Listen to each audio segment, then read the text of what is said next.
Shalom, selamat pagi anak-anak. Ibu harap anak-anak tetap bersuka cita untuk menyambut hari ini, untuk melakukan setiap kegiatan di hari ini. Sebelum kita melakukan pembelajaran kita akan mendengarkan firman Tuhan, tapi sebelum itu kita berdoa. Siapkan hati kalian, mari kita berdoa. How to pray? I hold my hands and close my eyes ready to pray. Mari kita berdoa. Tuhan, kami bersyukur kepadamu untuk pagi yang indah ini. Tuhan boleh memberikan anugerah kepada kami, nafas kehidupan, memberikan hari yang baru dengan sukacita yang baru. Saat ini Tuhan, anak-anak-Mu akan mendengarkan firman-Mu. Tuhan yang bantu, Tuhan yang pimpin, Tuhan yang memberikan kami hati, sehingga kami bisa mengerti firman-Mu dengan baik, dan kami bisa melakukannya dalam kehidupan kami. Terima kasih ya Tuhan, ini doa dan harapan kami. Dalam nama Tuhan Yesus kami sudah berdoa. Amin. Baik anak-anak, devotion kita pagi hari ini, Ibu Lodia ambil judul I Have a Dream. Ya, kita lanjut.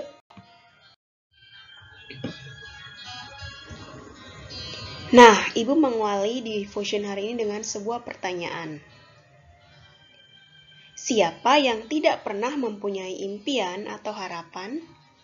Ibu yakin sekali setiap dari anak-anak pasti memiliki sebuah impian atau harapan atau keinginan atau bahkan cita-cita, ya. Ibu punya beberapa gambar. Nah, mungkin di antara kalian ada yang ingin menjadi pilot atau menjadi tenaga kesehatan saat ini.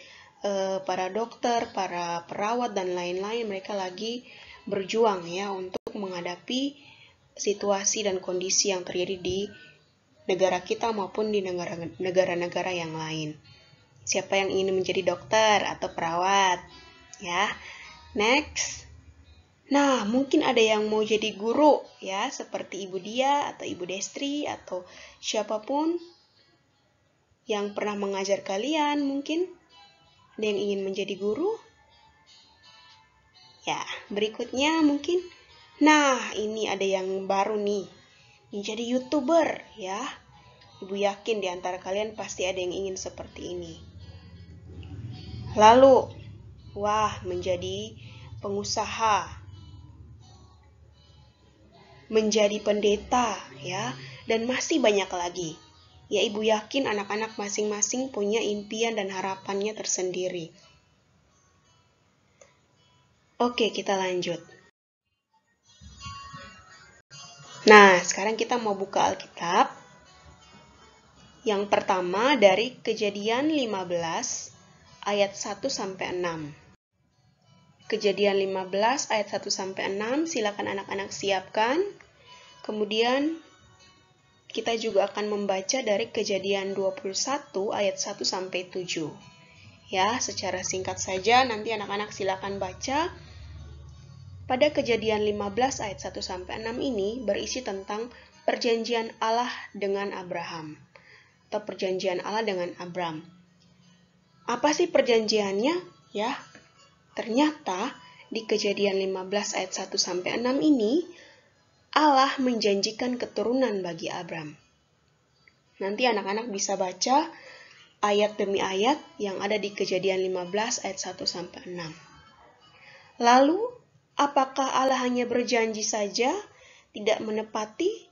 Atau apakah impiannya Abraham menjadi hal yang tidak terlaksanakan atau tidak terkabulkan?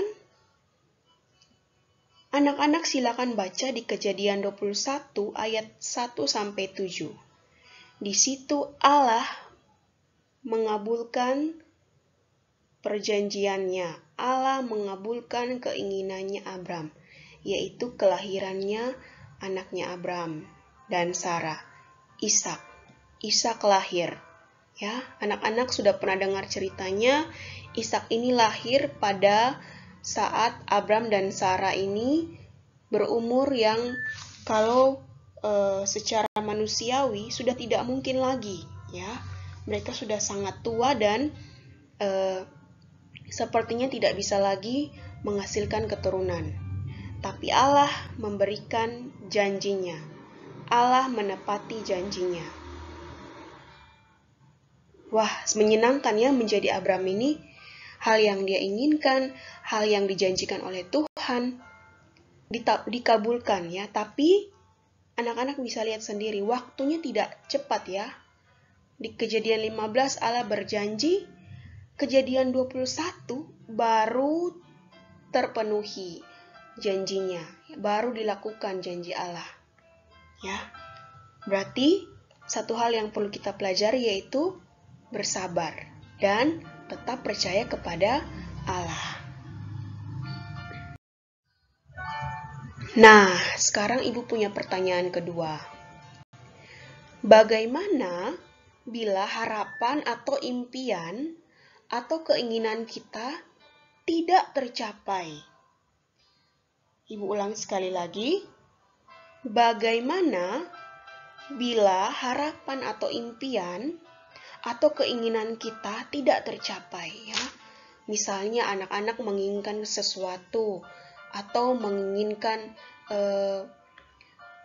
suatu hal, misalnya nilai, atau menginginkan kenaikan kelas, atau menginginkan sesuatu yang membuat anak-anak bersukacita.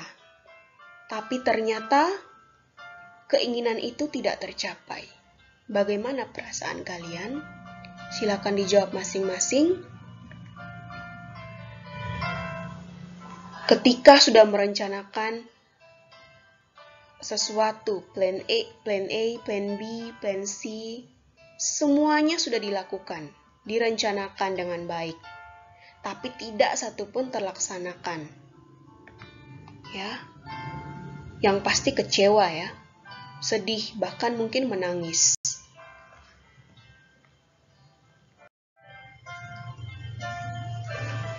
Bahkan pada kasus-kasus tertentu, menyalahkan diri sendiri. Kenapa sih? Kalau saya belajar pasti saya begini-begini. Atau kalau saya tidak pergi ke sini, mungkin saya akan seperti ini. Atau kalau saya begini-begini, pasti saya akan begini. Menyalahkan diri sendiri. Duh, kenapa sih saya seperti ini? Kenapa saya dilahirkan dengan kulit hitam? Kenapa saya dilahirkan dengan tubuh yang kecil? Dan lain-lain sebagainya. Kenapa saya tinggi sekali, beda dengan teman saya? Kita menyalahkan diri kita sendiri. Kemudian, menyalahkan orang lain. Kan gara-gara dia, kita begini-begini. Gara-gara si itu tuh, kita jadi seperti ini. Kita menyalahkan orang lain. Yang ketiga, menyalahkan keadaan. Aduh, coba saja tidak ada virus corona. Pasti kita bisa melakukan kegiatan kita dengan baik di luar. Pasti kita bisa melakukan ini. Pasti kita bisa berlibur ke sini, kita bisa ke sana dan kemanapun kita inginkan. Kita menyalahkan keadaan. Dan yang paling parah, kita menyalahkan Tuhan. Tuhan, kok saya begini sih Tuhan? Kok Tuhan tidak kasih saya seperti ini? Ya, kita menyalahkan Tuhan. Pada akhirnya, kita menjadi orang yang penuh dengan kekecewaan. Kita kecewa terhadap semua hal.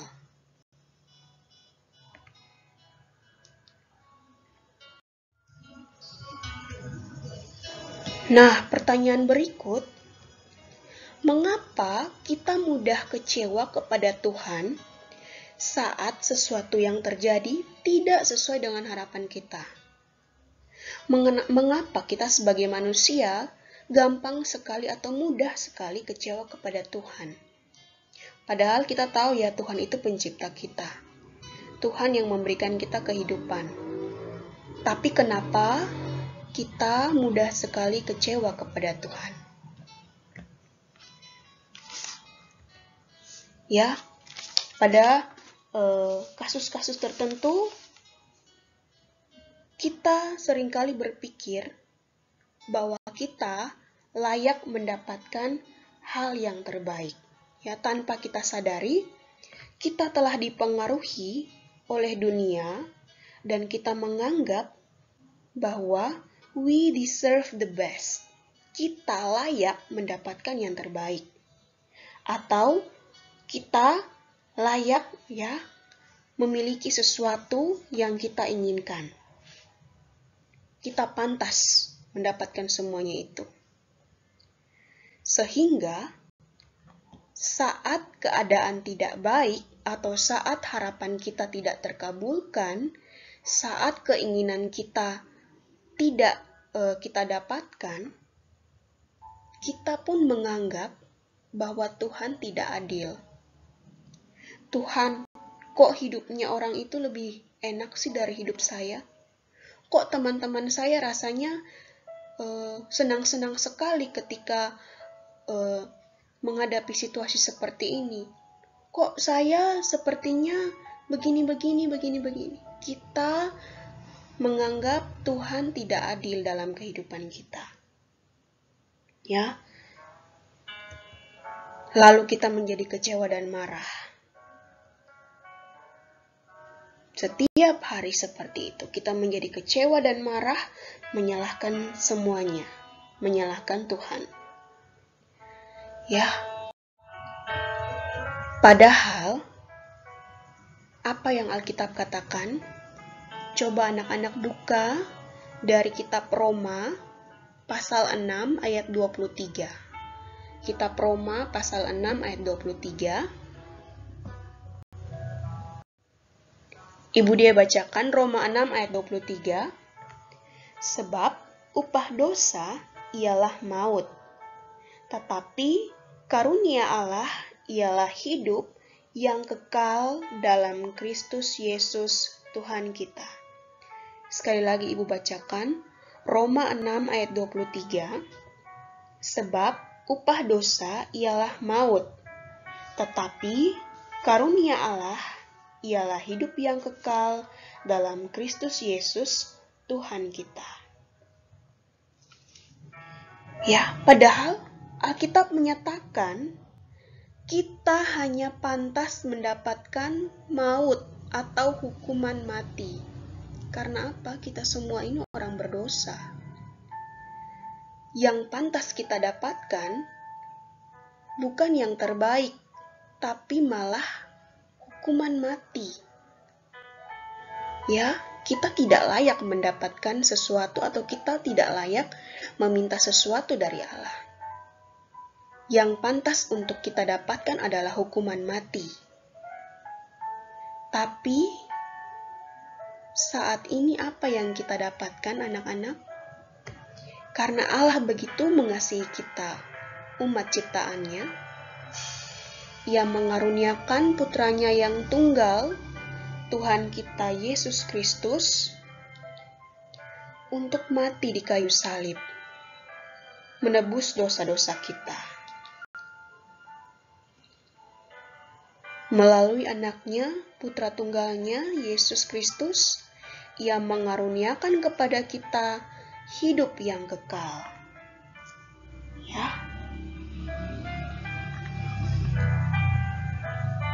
Ia mengaruniakan kepada kita hidup yang kekal. Oleh sebab itu anak-anak, apa yang seharusnya kita lakukan?